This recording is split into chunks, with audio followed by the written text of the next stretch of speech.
Hello, everyone. Welcome to Scale Your Freelancing podcast. This is your host, Satya, and today I'm in conversation with Jocelyn Panton, who is a multi-passionate entrepreneur who does a lot of things. And one of the things amongst that is Facebook ads.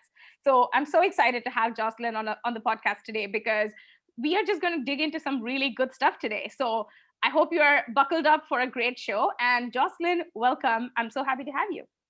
Thank you so much. I've been watching you online for a little while, so it's so much fun to be here today, and I'm really excited to talk about my journey with you. Yay, So awesome. Do you yeah. want to give people a quick introduction for all the different things that you do? Yes, of course. So I can start by sharing you a little bit of my story.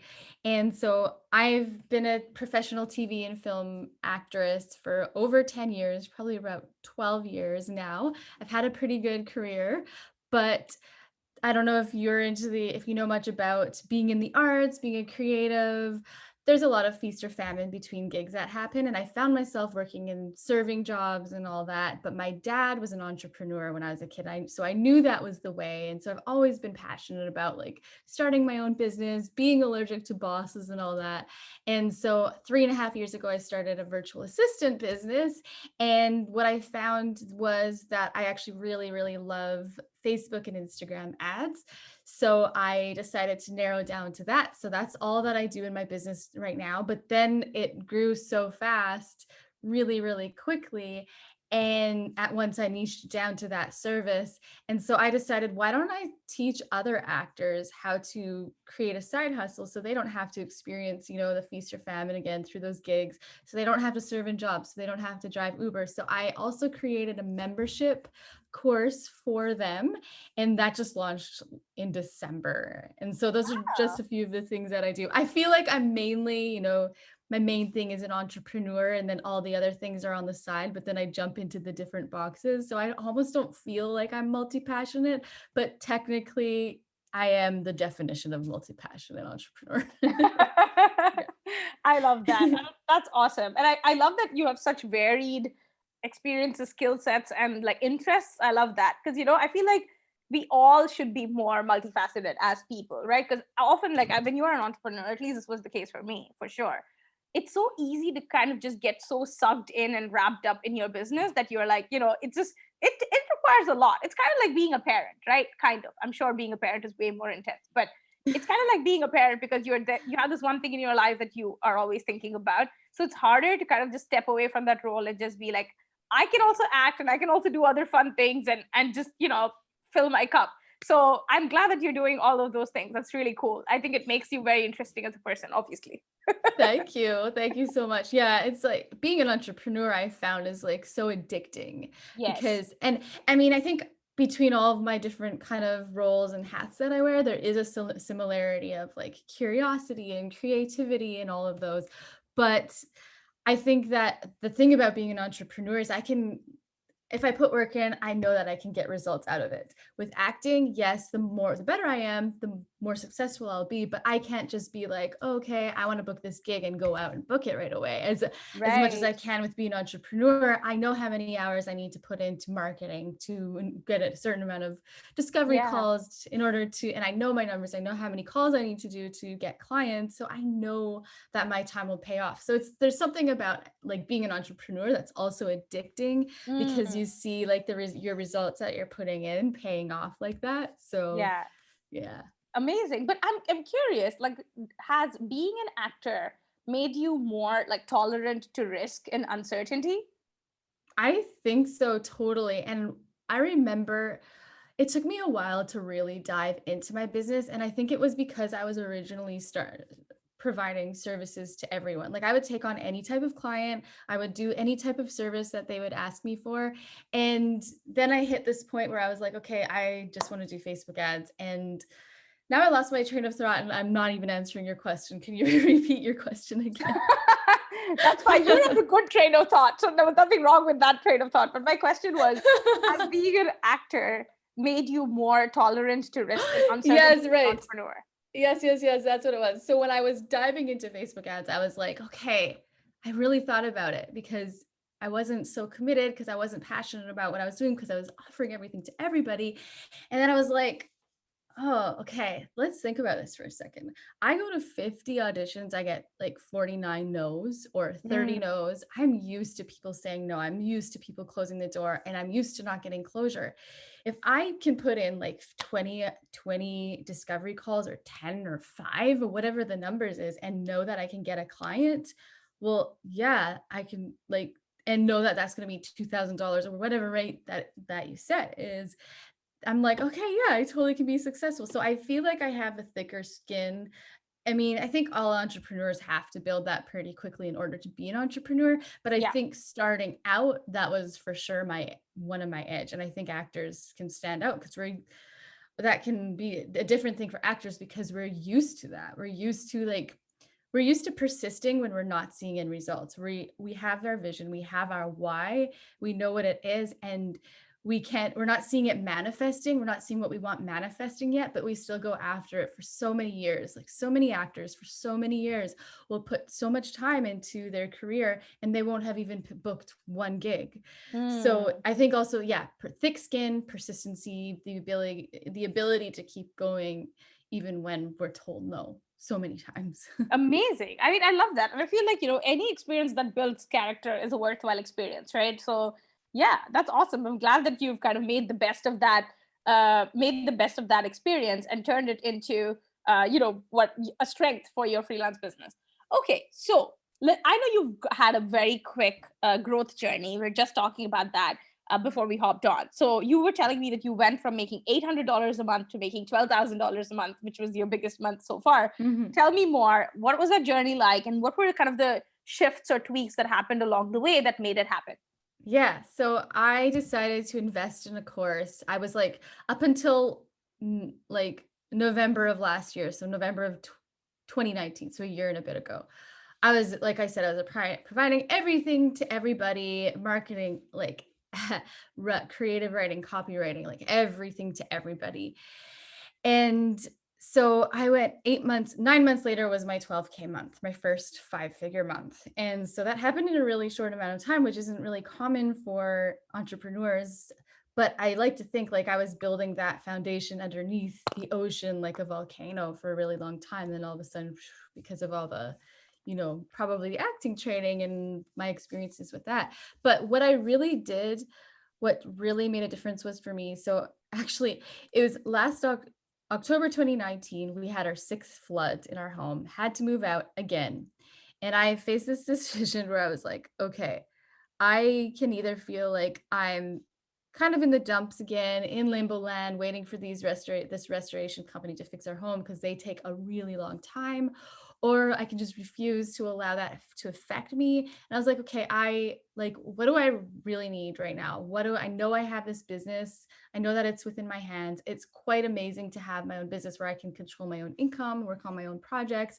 Like most actors would love to have the freedom to work from home. So okay, what do I need right now? I need inspiration. I need to feel inspired and I need to be around, I think I need to be around other people because I'm feeling kind of lonely in my business. I think that's going to be the thing that'll make the shift. So I went into my email inbox. I don't know if you do this, but I have like a resources folder where I put all the newsletters that I'm going to plan to look at later.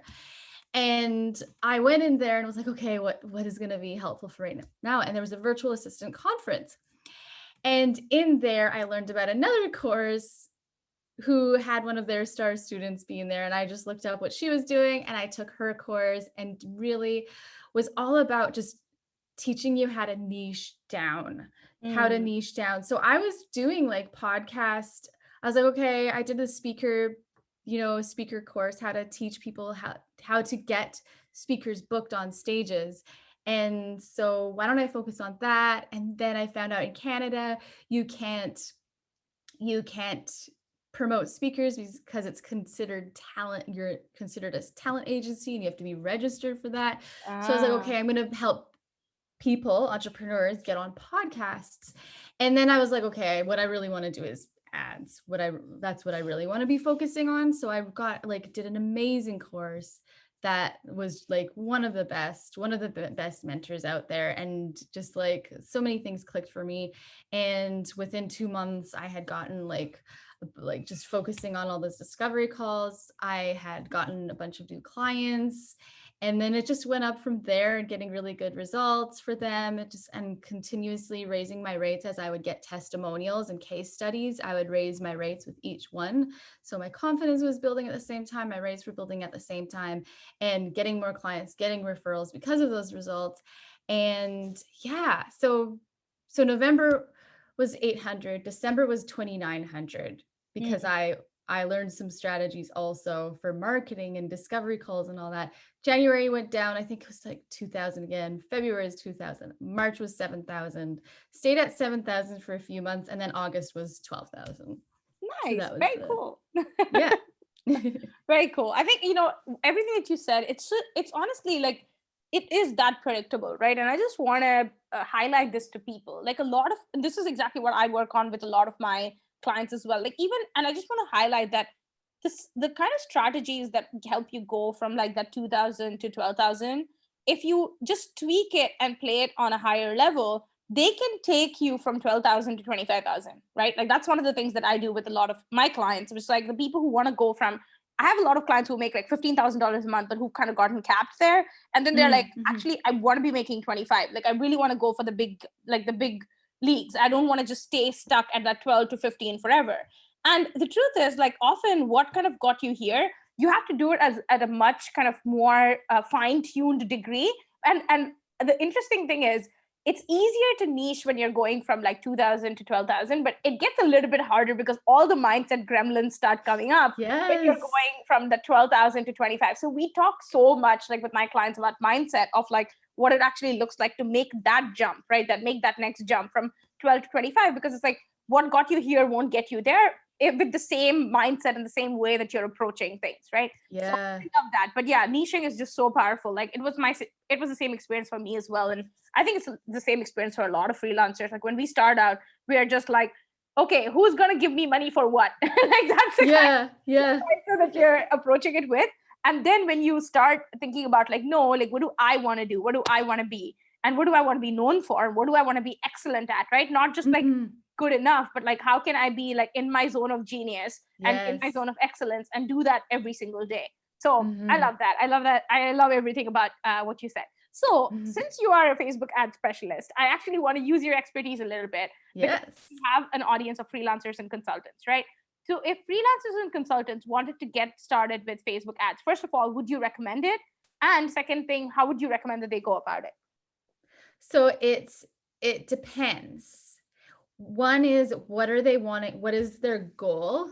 Are they wanting to get more clients from their services, or are they wanting to sell a product? Mm-hmm. That would be my first question. And so because sometimes I find like for me, for my own getting Facebook ad clients, my strategy to get clients isn't for Facebook ads. Mm-hmm.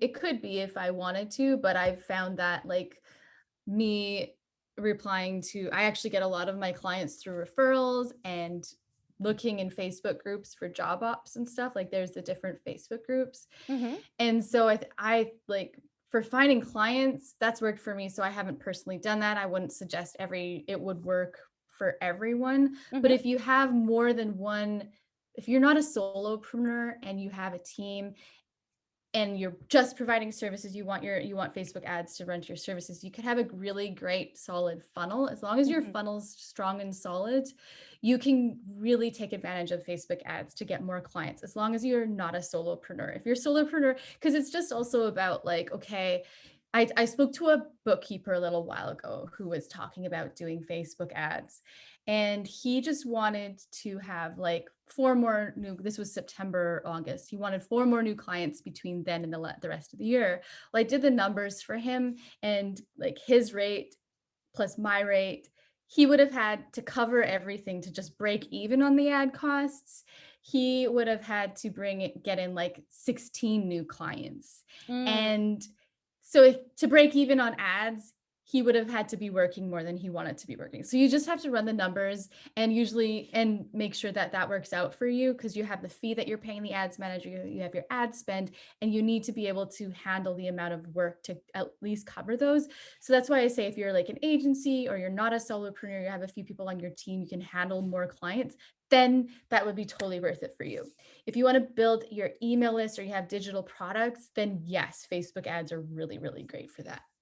Okay, awesome. Yeah. And I'm curious, like, and it seems like, am I correct to say that your ads, the client, the bookkeeper that you were talking about, is charging very little? Because if he's doing 16 clients, if you need 16 clients to break He even, was, I think he was charging $200 or $300 per okay, client per month. all right. Okay, so Yes. let's qualify by saying that, because I would say, because I don't want people to get discouraged about Facebook ads like right off the bat, right? But you're right. No, So it's no, okay. So because he was I charging also, too little, right? So so my audience, or the people that I generally attract in my audience, is people who are charging a few $1,000s per client, right? Like these are people who are earning good amounts of money. Like most of my clients and most of the people in my audience are typically people who want to be charging like $5,000 to $10,000 per client, right? oh So yeah, an then audience like a high ticket freelancing audience, would you think that the Facebook ads would work well for them?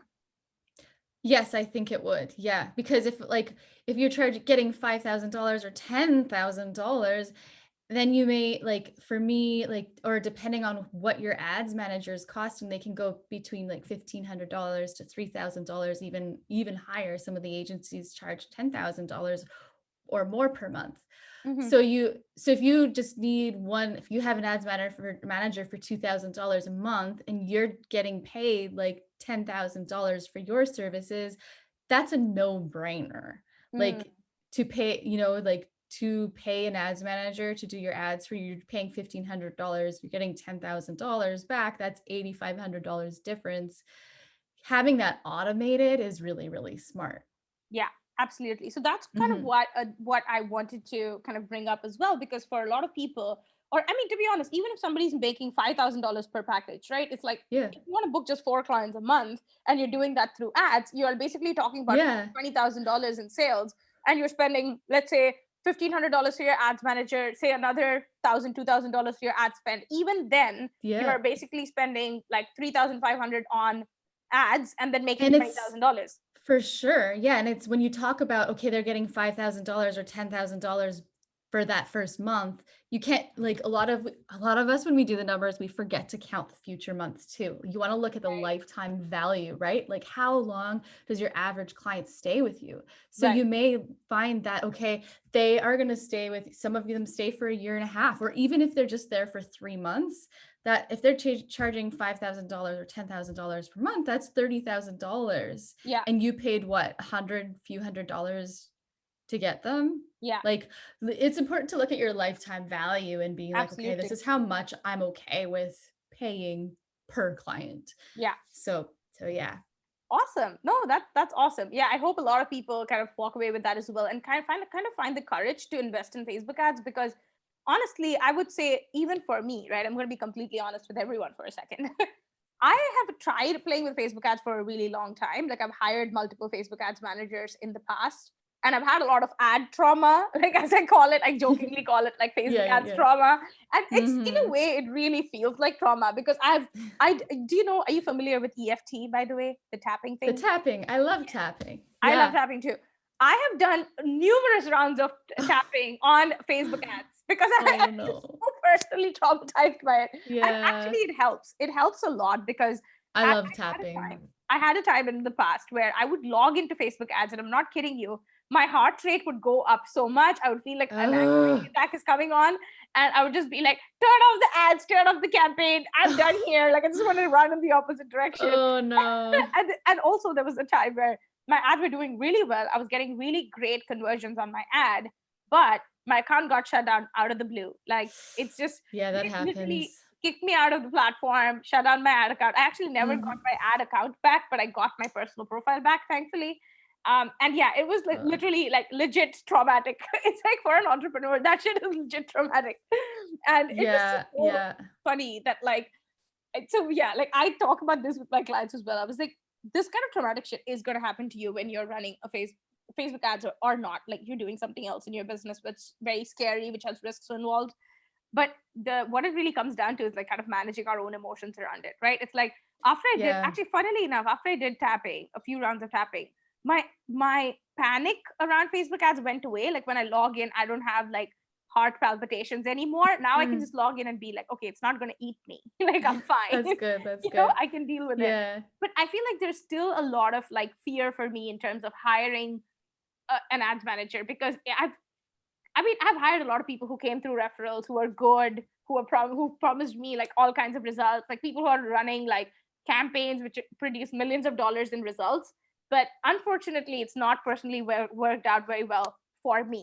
And I'm hoping to Oh. change that. I'm hoping to change that Mm-hmm. story very soon, right? Mm-hmm. It's like I'm currently talking to a few ads managers. I know I reached out to you as well. And I'm like, I really do want to change it. But I was just thinking this morning, I was like, I am going to take the next 1 month to do like EFT my ass off, like on Facebook ads. Like, Yes. I just want to desensitize myself to it. I want to forget the past so that I can like move on. Mm-hmm. But it Mm-hmm. literally, it feels like, you have that relationship hesitance. Like when you've dated someone, it was a shit show. You're like, fuck, I don't want to date nobody for a long time. It's like, Yeah, it almost feels like that to me. totally. So, I think for recommendation, the oh, yeah, how would go you for it. go about finding a good ads person? That's what I want to ask you. Yes. So I think like there's a lot of the groups that I think really asking for referrals is that's my favorite way of finding freelancers that I feel like I can trust is Mhm. asking for referrals. Or if you do find them, like say you're in Facebook groups and you're asking around for those referrals in the Facebook groups, when like look for the ones who have case studies, who have testimonials, who can show you what they've done for Yeah. sure. And Yeah. I'm curious to hear what you think about this. So I remember the first time I hired a Facebook ads manager. I think this was back in 2018. Yeah, I actually hired someone who my friend had worked with, really good person, apparently, is what she said. But my actual experience with her was a complete shit show, because she was running an agency and she assigned me to like a random junior person in her team. And this person was not being supervised at all. So this person basically was running my ads in Eastern Europe, which is not at all my target audience, right? It turned out to be like a literal She dumpster fire. targeted Eastern Europe. I'm not kidding. She targeted Slovakia, literally Slovakia, Austria, Croatia, Serbia, Bosnia. I'm like, what the fuck are you targeting these countries? That is so weird. Yeah, I was like, And do I look Eastern European to you? Did I say Eastern Europe isn't my market? Like, it was because literally, like, I think she was about to quit her job and she's like, I don't give a fuck. Like, I don't give a fuck whether you work or not. And so literally at one point, I was like, and I went in with a lot of trust and I was like, I'm sure you know what you're doing, do your magic. And honestly, I'm not a very micromanaging person. I prefer to do that. And when I Mhm. came back, I looked at the leads and I was like, why are all these leads from Eastern Europe? Like, it makes no sense. And she basically like just selected all the countries in Europe to run ads to. And I was like, we discussed this. Like, I told you that I don't want to target Europe at all. I was Ugh. like, it was like a total dumpster. Yeah. I mean, unfortunately, like even if you're hiring a virtual assistant, every now and then you're gonna get somebody who says they're gonna deliver and then they don't deliver. Yeah. It's unfortunate. But It's so my unfortunate. question was, do you think it's better to hire like individual freelancers as opposed to like an agency? Because in that case, you know that you're actually going to get like an expert's opinion, perspective, point of view on what you're doing. Like, what's has your experience been like? I mean, I am biased towards hiring freelancers because I am one. Yes. I think it really depends on your preferences. I think you do need to vet them out still for case studies. And if you are hiring an agency, then you need to say to them, if you're sending me to somebody else, I want to meet them and I Mhm. want to see their case studies. I want to see what they can do. Yeah. And so as long as they can provide the results, just like a solopreneur, I don't think it makes a difference. And if you're wanting to scale to big numbers, maybe you're looking at like, have they done those huge numbers that you're wanting to scale to before? Yeah. No, that totally So makes sense. So yeah, you're yeah. right about that. I think it's important to have the conversation up front. And also, I think one of the things that I've kind of realized after doing this, right? And actually I checked in with the most recent person that I hired who did not work out. This was back in September, October-ish last year in 2020. Mm-hmm. And I had actually before, so I have a really good friend of mine who's like a fantastic Facebook ads person, and she's like super talented, and she's literally managed millions of dollars in ad spend. It's just that she now does courses. She doesn't do one-on-one consulting anymore. She's not a freelancer anymore. So I was like, okay, so it's not an option for me to work with her directly, because otherwise I would just prefer to work with her directly, because she's amazing. But when I found this person, I reached out to her and I was like, hey, this is what this person is kind of promising. What do you think? Or these are the results he's promising. And she's like, sounds a little bit too good to be true. She's like, honestly, I feel like these kinds of numbers is like a little bit too good to be true. So like kind of watch out about that. Like, I don't think he's gonna Yeah. deliver. But she's like, if he delivers, fantastic. She's like, if he delivers, refer him to me, because I would love to work with him. I'd love to have him on my team. But she's like, I don't think he's gonna deliver. Like, it's easy to just talk about some numbers. And also, this was a guy who was managing a campaign that was delivering millions of dollars in ads, in revenue, right? So I asked her, I was like, oh, he claims that he's been doing these like campaigns which are able to produce millions of dollars in revenue. That's his case study. And she's like, Satya, there's a big difference between starting a campaign from scratch and scaling it to $1 million versus meeting a campaign in the middle where it's already making $200,000 and then scale it to $1 million. Like, Mhm. completely different ball game, because something that's already doing $200,000, it works. Like the Yeah. audience works, Yeah. everything works. Like, you're basically just tweaking the ad spend. You're tweaking like a few things. You're monitoring it. You're making sure it's working. Exactly. She's like, scaling something from 200,000 to $1 million is completely different ball game to scaling something from zero to $1 million. So that Yeah. was like a very valuable insight for me personally, because I feel like the next time I go into this conversation of doing of looking at people's case study, I would be more inclined to ask about the context, which is, in what context did this case study perform so well, right? Because Yeah. if Yeah. they just came in the middle when it's already doing pretty well, then it doesn't really count for something that's like starting from scratch and then scaling. Yeah, totally. Yeah, Totally. I absolutely agree with you. And that's part of the risk of Facebook ads is like, one, you need a proven product, two, you need a proven funnel. yeah, And then if you have both of those, they should work with ads. A lot of people I've seen in the past, especially when I used to like take on every client, like yeah, who would want to work with me, and I don't do that anymore. If I don't see a proven funnel, if I don't see a proven product, I say no to them because right, I don't, it breaks my heart to see somebody so willing to invest in ads and then not get, not get the results because one little thing in their funnel needed to be tweaked. So you right. really need to be like, once you have those, sales to your organic audience and you know that your funnel's working to your organic audience, then you can feel a lot more confident that they're going to work with ads. But there's always going to be that risk that there's the Yeah, possibility because it's never a guarantee. All ad managers can do is say, we can't make any promises. We can just show you what we've done in the past. yeah, makes sense. So, in terms of your work specifically, do you only focus on the running the ads part, like, or do you support people through the whole funnel as well? I just do the ads part. So I do the ad strategy, the ads management. I'm in the actual ads manager every single day, like getting the copy created, the graphics created, the audiences. I'll take a look at their funnel as well because there are certain things I look out for that you want to optimize with ads, especially you want to get the Facebook pixel up on your website and Mm-hmm. everything like that. And sometimes like you'll see a double opt-in on like for webinars and or building an email list, which I would always suggest take that double opt-in off Yep. because that can cut your email subscribers in half. So there's things like that I'd be looking out for and and being like, okay, your emails are actually, your nurture sequence is actually going out as opposed to not going out. Because I've had some clients where I've tested out the funnel and the ads aren't going or the emails aren't going out and they're like, oh crap, I didn't connect it properly. So it's Right. nice to like know that that's happening. I mean, that's technically the client's job to do all that, but I offer that as well as part of my services. I don't create the funnel at all, but I Mm-hmm. will dive in that way. Awesome. Okay, great. Mhm. So, what's next for you? Like, what's next for you as an entrepreneur? Where are you looking at scaling and growing your business going forward?